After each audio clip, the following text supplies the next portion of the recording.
saya berani jamin 100% untuk ngaben massal gratis. Caranya? Dana yang besar ini benar-benar dioptimalkan dalam 1 tahun itu minimal angka 5 miliar. Saya memberanikan diri maju selaku calon DPR RI dari Sulawesi Tengah. Tentunya sekarang ini banyak sekali udah keparahan jenggot ini. Karena satu, saya dianggap itu adalah orang populer kan. Saya membayangkan, saya dulu waktu di DPD sudah pernah membuat Yayasan Kesenian Bali yang memberikan hiburan gratis ke desa adat gitu. Keliling Bali gitu. Keliling Bali. Ya, saya berpikir Yayasan Kesenian Bali saya akan dirikan di sana. Di masing-masing kecamatan. Di sana ada sanggarnya, ada sanggar tabuhnya, ada sanggar tarinya. Generasi muda yang mau dan punya hobi dalam hal berkesenian, saya kuliahkan isi Denpasar. Saya udah ada kontrak untuk dia kembali ke Sulawesi Tengah untuk mengajarkan daripada anak-anak generasi muda di sana. Orang kaya yang mempunyai modal banyak mencalonkan diri, dia memakai duit dengan pragmatis. Dia membayar dulu, nanti setelah dia jadi, dia nggak pernah transparan tentang anggaran ini.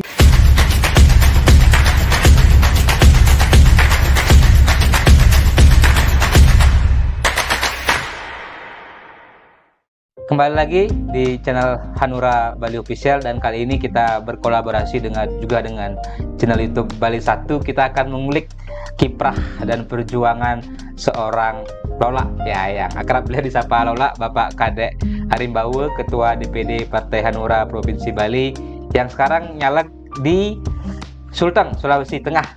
Betul nggak Pak Dek? Betul. Ke DPR RI dari Dapil Sulawesi Tengah. Om Swastiastu Pak Dek. Om Swastiastu. Ya, sini kita berjumpa lagi. Kita akan, kayaknya ini beliau baru balik juga dari Sulteng ini Pak Dek. Baru balik. Ada cerita mungkin yang bisa dibawa. Sebenarnya saya pengen ikut Pak Dek ke Sulteng Pak Dek. Katanya di sana ya alamnya juga masih asri. Kemudian ada kebun durian. Nah, yang Pak Dek mau pesta durian atau bikin festival durian. Kita tunggu Pak Dek undangannya.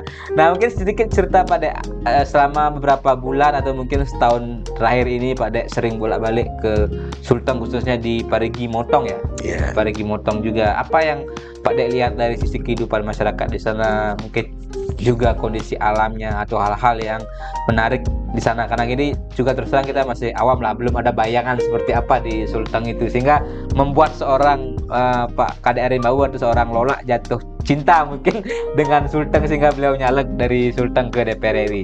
Ya Pak Dek, kita berbagi. Terima kasih Hanura Bali Official dan Bali 1 yang tentunya pada hari ini kita dapat sharing lah, seperti apa nanti ke depan mewakili masyarakat Sulawesi Tengah. Tapi pertama-tama saya ucapkan dulu selamat Hari Raya Galungan dan Kuningan pada saudara-saudara kami yang ada di seluruh Nusantara, dan lebih khusus lagi saudara-saudara kami yang ada di Sulawesi Tengah. Semoga Ida Sang Yang Widiasa memberikan keselamatan, kesuksesan untuk kita semua. Rahayu. Udah beberapa hari ini ada jadwal khususnya ngajak kawan-kawan kader-kader partai di DPC maupun di DPD, diajak keliling-keliling, ya dalam bahasa politik cek ombak lah dulu kan, di Sulawesi Tengah. Khususnya di 2 kabupaten, baru sempat di 2 kabupaten, Kabupaten Parigi Motong dan Luwuk Banggai. Dan masyarakat khususnya yang ada di Sulawesi Tengah mungkin belum tahu bahwasanya saya sudah hampir 3 tahun ini di Sulawesi Tengah. 3 tahun sebenarnya. Ya, saya ada pekerjaan di Morowali Utara. Di Moro ya. Kebetulan Bupati Morowali Utara kawan baik saya, Pak Nilis Jukarsonehi. Kader Hanura juga? Kader Hanura juga, dia Korwil Partai Hanura Sulawesi. Dan juga Pak Hardianto Rasid, beliau Wali Kota Palu. Beliau adalah Ketua DPD Hanura Sulawesi Tengah. Dan di masing-masing kabupaten di Sulawesi Tengah memang Hanura kuat di sana. Dan setiap perhelatan pemilu legislatif tidak pernah tidak mengirimkan anggota DPR RI dari Sulawesi Tengah. Nah sekarang saya melihat bagaimana kehidupan masyarakat Bali yang ada di sana. Saudara-saudara kita mengadu nasibnya di negeri orang, ya, di rantauan lah. Di rantauan di Sulawesi Tengah. Tentunya saya melihat dari ekonomi sudah lumayan luar biasa. Jadi ada peningkatan taraf hidup begitu ya? Iya, khususnya di Parigi Motong ada kebun duriannya, habis itu ada waletnya, dan berkebun di sana luar biasa. Kalau yang di Luwuk juga sama, hampir persis sama. Dan sekarang juga dengan adanya smelter nikel ini kan, menaikkan taraf hidup masyarakat di seputaran, khususnya di Sulawesi Tengah. Dampak daripada hilirisasi yang nikel ya kebijakan Presiden Jokowi. Nah, oleh sebab itu, dengan melihat keadaan daripada masyarakat seperti apa yang sudah saya sampaikan, tentunya saya memberanikan diri untuk maju selaku calon DPR RI dari Sulawesi Tengah. Tentunya sekarang ini banyak sekali udah kebakaran jenggot ini. Ya, kebakaran jenggot. Iya. Banyak sekali tokoh-tokoh baik incumbent maupun tokoh-tokoh yang maju di dapil Sulawesi Tengah, karena satu, saya dianggap oleh beliau itu adalah orang populer kan begitu. Ya, artinya di dalam suatu kesenian, saya nama besar Lola selaku pelawak Bali, dan pernah menjadi anggota DPD 2 periode 2009 sampai 2019 kemarin. Jadi itu sebagai modal dasar saya memberanikan diri untuk menjadi calon DPR RI. Nah, di dalam mencalonkan diri ini saya tidak main-main. Saya serius dan ingin berbuat kepada masyarakat. Tentunya dengan melihat perkembangan yang ada sekarang di sana, ekonomi sudah mapan, tetapi yang namanya seperti pohon ini, seperti saya bayangkan seperti pohon, batangnya ini adalah budaya, habis itu batangnya tumbuh daun, bunga, buah. Ini kan ekonomi ini semua. Tetapi akarnya ini perlu dibina juga. Baik akar mudanya, akar tunggangnya, dan akar-akar yang kecil. Akar serabutnya. Nah, kalau ini rapuh, apapun yang dihasilkan itu akan cepat tumbang. Nah, saya melihat itu. Makanya sasaran saya dalam hal perjuangan nanti, yaitu pertama, memperkuat jati diri masyarakat Bali, jati diri generasi muda Bali, jati diri yang namanya anak-anak saudara-saudara Bali yang ada di sana. Jadi dalam hal pelestarian seni adat dan budaya, nanti saya membayangkan, saya dulu waktu di DPD sudah pernah membuat yayasan kesenian Bali yang memberikan hiburan gratis ke desa adat gitu, keliling Bali gitu. Keliling Bali. Kenapa hal yang seperti itu saya nggak bawa ke sana? Akhirnya saya berpikir yayasan kesenian Bali saya akan dirikan di sana, di masing-masing kecamatan. Di masing-masing kecamatan saya akan dirikan yang namanya Yayasan Kesenian Bali. Di sana ada sanggarnya, ada sanggar tabuhnya, ada sanggar tarinya. Itu semua masyarakat anak-anak kecil masing-masing banjar itu akan membuat mencari program di sana, itu akan dilatih. Makanya saya ingin membuat program generasi muda yang mau dan punya hobi dalam hal berkesenian, saya kuliahkan isi Denpasar. Kuliahkan di Bali, nanti setelah dia selesai mendapatkan ilmu keseniannya di Bali, saya udah ada kontrak untuk dia kembali ke Sulawesi Tengah untuk mengajarkan daripada anak-anak generasi muda di sana. Jadi penguatan keseniannya, yang penguatan jati diri, akar tadi kan, akarnya itu. Jadi satu, saya karena kemarin cek ombak, belum kampanye, saya turun seperti apa sih. Akhirnya ada berkeinginan untuk ibu-ibu terutama ini pakaian-pakaian tari. Nah, nanti seluruh pakaian-pakaian tari, baik tari hiburan maupun tari wali, untuk pakaiannya. Untuk pakaian. Nah, kita sediakan di sana, misalnya kan topeng Sidekarya, ada wayang, habis itu gambang, itu nanti kita bawakan gurunya. Dan seperangkatnya kita sediakan, misalkan nanti ada desa adat di desa-desa di sana ada upacara ngentek lingi apa, nggak perlu jauh-jauh, dia tinggal mengkontak daripada yayasan ini untuk bisa tampil di puranya masing-masing desa itu untuk memberikan pertunjukan wali maupun hiburan secara gratis. Oke. Nah, ini yang pertama yang saya ingin sampaikan kepada masyarakat penggelisir. Apa sih sebenarnya kok Lola dari Bali nyalon ke Sulawesi Tengah mau berbuat apa gitu? Ya. Nah, sekarang kan, jangan salah, calon di Sulawesi Tengah itu jauh lebih hebat dibandingkan calon DPR di Bali. Dalam finansial. Oke. Orang bos tambah, luar biasa. Kalau saya bertempur dengan gaya yang sama seperti orang-orang dengan menghargai orang dengan pragmatis, saya terus terang nggak mau. Beli kepala lah. Nah, kalau saya nggak mau, karena yang saya inginkan untuk perjuangan nanti ke depan itu pertama yaitu keterbukaan dalam anggaran. Iya. Jadi masyarakat biar tahu Pak Lola punya visi misi sebesar itu seperti apa, gimana caranya melaksanakan daripada kegiatan itu. Nanti pada saat kampanye saya akan sampaikan pada saat kampanye keliling.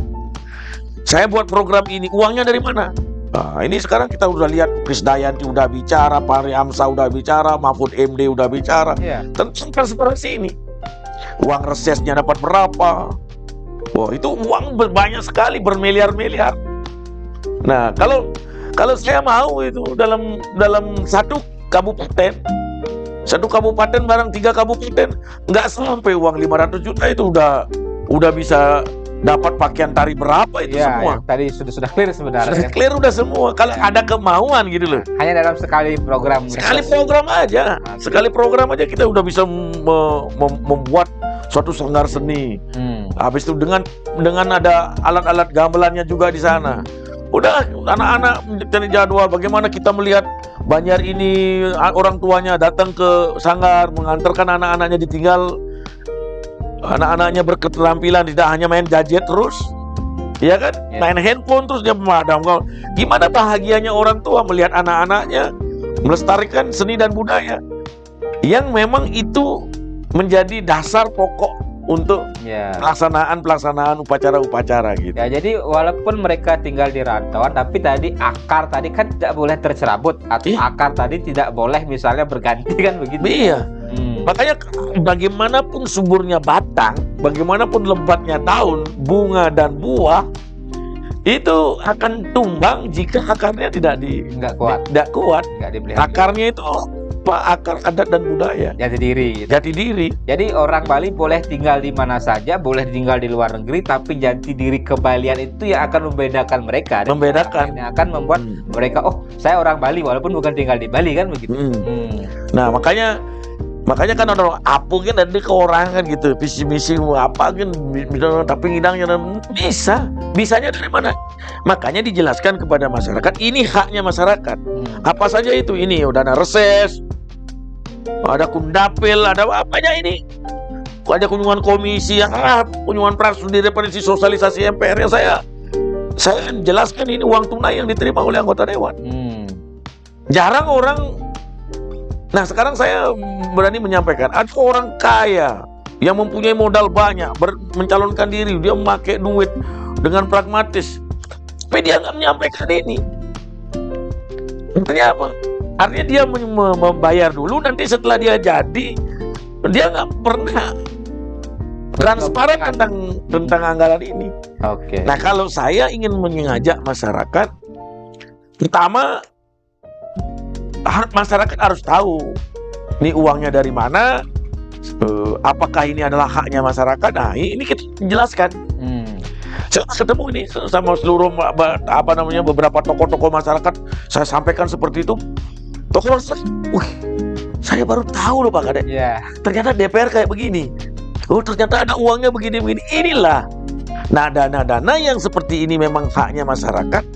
Kita buatkan program-programnya seperti apa? Ada program yang dari masyarakat langsung seperti yang saya sampaikan tadi. Ya kebutuhan Kan ibu-ibu, Pak Kade, kalau boleh nanti ke depan ada pakaian baris gede. Pak Kade ada rejang gini-gini. Untuk saya gini, bener juga. Saya di Bali bisa berbuat tentang Yayasan Kesenian Bali yang dalam 1 bulan bisa 20 sampai 25 kali ngeturang ilen-ilen gratis. Kenapa saya nggak bisa bawa ke sini? Nah, sekarang dalam hari raya misalnya Galungan, Kuningan, ya setiap 6 bulan sekali kita bawakan artis-artis Bali. Ini sekarang rencanakan saya mau hibur masyarakat habis Galungan, di antara Galungan dan Kuningan kita mau ngajak artis Bali ke sana untuk menghibur di masyarakat Bali. Nah ini akan continue setiap 6 bulan menyambut hari raya Galungan dan Kuningan, kita akan keliling. Kita bawa artis-artis. Nah begitu juga nanti artis di sana mulai timbul daya pancing kan? Ya, mulai juga mereka ingin menjadi melestarikan kesenian, jadi penyanyi, iya. Ingin jadi penyanyi, ingin jadi apalah yang gitu. Akhirnya dipentaskan. Nah begitu juga yayasan nanti, Yayasan Kesenian Bali yang ada di masing-masing kecamatan. Nanti setiap tahun ulang tahun kita lombakan, jangan sampai hanya anak-anak latihan tetapi tidak dipentaskan, dibuatkan dalam seremoni ulang tahun. Jadi dilombakan semua antar desa, lomba balai ganjur, lomba apa. Nah itulah yang memperkuat daripada jati diri itu sendiri. Tidak hanya berpikir konteksnya ekonomi terus. Nah selain itu baru mulai saya berpikir tentang upacara. Upacara itu apa? Saya lihat kita kan ada ngabennya, ada ngenteng lingge. Saya berani jamin 100% untuk ngaben massal gratis. Saya berani yakinkan. Caranya ya ini. Dana yang besar ini benar-benar dioptimalkan. Cuma Anda bayangkan dalam 1 tahun itu minimal angka 5 miliar dana tunainya. Nah, itu untuk apa? Coba kita konsentrasi untuk ngaben massal. Satu ngaben massal misalnya 300 sampai 400 juta. Di sana kan ada beberapa desa. Tinggal kita, ayo seperti apa? Pertanggungjawabannya seperti ini. Nanti saya pada selesai begini 1 titik 20 juta. Itu sudah kegiatan. Ayo bagaimana? Orang saya udah pernah kok di DPD 2 periode 10 tahun saya udah tahu itu. Jadi sebenarnya nggak perlu pusing urusan ngaben, dia bisa disupport sebenarnya gitu, dengan anggaran yang memang dari pusat gitu. Dulu saya yang sekarang anggarannya entah kemana kan begitu. Makanya kan saya sampaikan nanti juga banyak sekali kawan-kawan yang namanya politik ada yang mencela melawan. Ayo kalau mau debat. Ya, misalkan ada calon-calon DPR RI dari Sulawesi Tengah yang mau berdebat, ayo kita buka-bukaan. Tapi kan ada juga salah satu calon yang orang Bali juga yang nyalon di sana dari partai sah, artinya semua pun berhak untuk dipilih dan memilih kan begitu. Tapi dengan misi seperti apa? Kalau saya konsentrasi satu, memantapkan jati diri generasi muda, anak-anak untuk bisa berkiprah untuk melestarikan seni dan budaya itu pertama. Yang kedua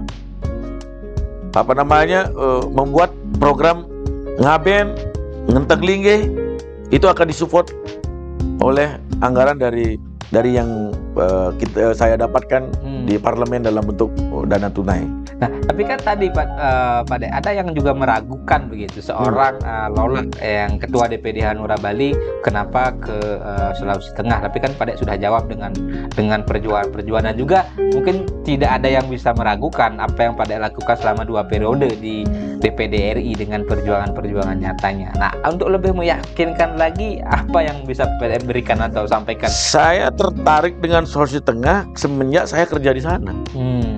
Semenjak saya kerja di sana, berinteraksi dengan masyarakat Sulawesi Tengah, banyak teman-teman dari Sulawesi Tengah, habis itu dari matematika politik. Ini kan urusan dalam DPR RI, ini kan bukan keinginan saya, kan ini perintah partai dari DPP kan. secara hierarki calon DPR RI itu ditentukan oleh Dewan Pimpinan DPP. Pusat. Oke. Nah, DPP ini punya hitung-hitungan matematika politiknya seperti apa. Oke. Nah, karena di Sulawesi Tengah itu pemilih Balinya itu sekitar 180.000 Ya. pemilih. Nah, sedangkan Partai Hanura punya wali kota, punya bupati.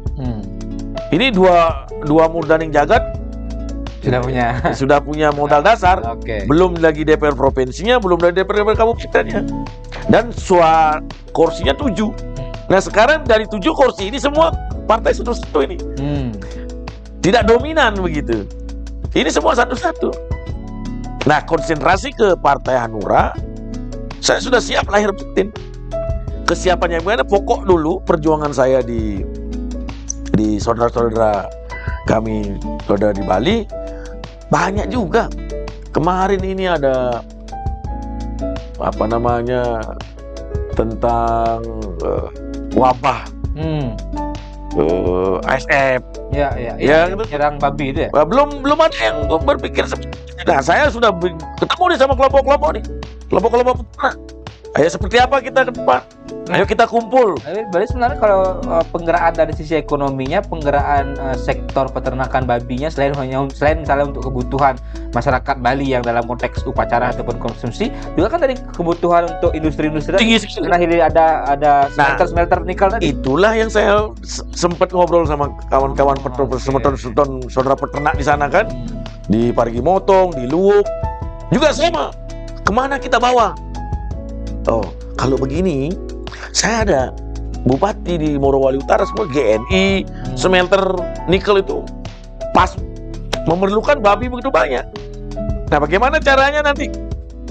Kita buat kelompok dengan kekuatan saya sebagai anggota parlemen, kita ya namanya kunjungan ke perusahaan, bagaimana ya demi apa namanya ekonomi masyarakat, bagaimana caranya menyerap daripada kepunyaan daripada barang-barang peternak-peternak yang ada di sana. Ya itu memang program saya yang utama. Jadi peternakan juga dipikirkan. Peternakan babi ini Pak De bisa mengangkat kesejahteraan lah, karena kan potensinya mungkin tinggi sekali, miliaran, mungkin triliunan. Tinggi sekali. Apalagi saya di Bali kan sudah biasa bisnis pengiriman babi ke Kalimantan kan. Saya bilang saya ini ngirim babinya juga ke Kalimantan dari Bali. Artinya dalam urusan itu saya tahu ilmunya. Apalagi di Sulawesi Tengah banyak sumber-sumber apa namanya tempat-tempat untuk pelemparan daripada peternakan itu. Nah, di Bali itu juga di DPR RI itu kan kita sebagai anggota dewan itu kan ada kewenangannya di legislasi untuk menyusun dan menetapkan undang-undang. Yang kedua penganggaran. Yang ketiga pengawasan. Nah, jadi anggaran dan pengawasan ini saya Astungkara kalau saya terpilih itu ada dua komisi yang pingin saya yaitu komisi 10. Kalau nggak komisi 10, komisi 6. 10 soal pariwisata pendidikan, budaya, olahraga. Olahraga. Nah, Menpora di sana. Jadi untuk membantu pembangunan tempat ibadah di sini tempatnya. Pembangunan tempat ibadah, habis itu yang tadi dibilang untuk pelestarian seni dan budaya, ya di sini. Gitu loh. Nah, habis itu barangkali saya bisa 1-2 tahun nanti saya menyampaikan kepada fraksi saya pindah ke komisi 6. Di itu UMKM ya, UMKM, perdagangan, investasi, BUMN di sini. BUMN ya. Ini dana CIS ada nih, yang besar. Dana CIS BUMN bisa dibawa untuk kelompok-kelompok. Kodok ekonomi harus punya planning seperti apa gitu loh. Jadi sudah jelas alur perjuangannya gitu. Perjuangannya apa? Jangan seperti beli kucing dalam karung atau berperang dengan tangan kosong kan? Iya. Kalau ikuti pertempuran orang-orang dengan memakai sistem sekarang di sana pakai baliho. Saya pikir saya di Bali ada pakai baliho. Kalau saya ikuti, ya mendingan saya agak mundur 2 langkah. Yeah. Ada kawan-kawan yang kabupaten minta foto saya, pasang-pasang. Tapi untung saya enggak. Karena apa? Saya mau masuk lewat udara, permainan udara. Dan yang paling terpenting, dari dulu saya sukanya enggak main di belakang. Saya mau berhadapan langsung dengan masyarakat, menjelaskan, memberikan pengertian seperti ini loh, seperti ini, seperti ini. Jangan sampai kita dibohongin terus, ini begini. Ayo kita membuat sejarah hidup di dalam suatu pemilihan legislatif. Kita harus berani berbicara tentang kejujuran. Apalagi partai kita ini menggunakan hati nurani kan. Apapun ada yang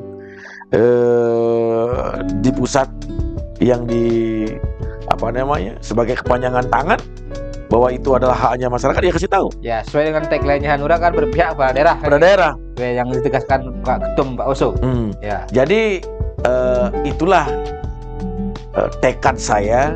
Mudah-mudahan habis podcast ini banyak masyarakat Sulawesi Tengah, saudara-saudara kita yang mendengar.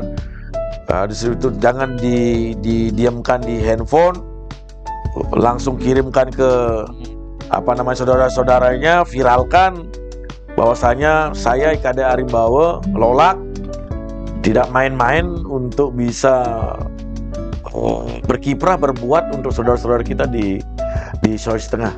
Mudah-mudahan di tahun 2024 ini hari yang sangat bersejarah buat saya sendiri dan buat masyarakat Bali yang ada di Sulawesi Tengah. Ini sejarah baru. Saya sebagai orang Bali bisa mewakili Sulawesi Tengah di kancah nasional. Tadi jelas juga pesannya pada ingin juga menguatkan akar semeton kita masyarakat Bali yang ada di sana, termasuk juga tentu tidak hanya bicara masyarakat Bali saja, juga semua masyarakat di Sulawesi Tengah dengan potensi. Makanya di masing-masing kabupaten ini beda. Ada memang saya khusus program di masyarakat Bali dan juga program-program di masyarakat umat lain. Seperti di Kota Palu. Ini kan ada misalkan ada sunatan massal. Saya udah mendapat masukan banyak. Makanya program itu muncul saat saya mengadakan dialog kepada masyarakat, potensi apa yang bisa diambil, habis itu programnya apa yang bisa diambil, karena dananya sudah ada. Karena dananya sudah ada, tinggal program kita membuat. Akhirnya di sana kan saya akan membuat suatu kontrak politik kepada masyarakat. Di sini akan membuat programnya ini, di sini akan membuat programnya ini. Nah begitu juga ketua-ketua DPC di masing-masing kabupaten dengan beberapa calon kabupatennya. Saya kumpulkan masing-masing kabupaten. Apa ini program apa yang membuat di sini? Pak Kade, kemarin saya DPC di Parigi Motong. Kebetulan kan ketuanya ibu-ibu ini. Beliau sekarang nyalon provinsi. Beliau bilang sama saya, Pak Kade, ini saya punya basis massa ini. Karena beliau seorang Muslim, saya programnya ini. Bagus Bu, Ibu yang buatin program ini, nanti kita buat yang namanya kontrak politik dengan masyarakat. Berarti berdasarkan memang kebutuhan dan aspirasi yang membutuhkan mereka. Tidak tadi ada program-program yang siluman atau program-program yang hanya sekedar untuk dananya agar turun, kan enggak begitu. Iya, jadi dananya sudah ada. Sekarang masyarakat yang membuat apa ini sebenarnya yang saya mau support. Ini loh dananya. Programnya seperti ini. Buatkanlah program seperti itu jadi beda-beda. Jangan orang kepingin makan duren dikasih mangga kan, nggak pas itu. Kalau duren ya kasih duren, ini programnya, kasih program ini. Karena ini dananya sudah ada kan gitu.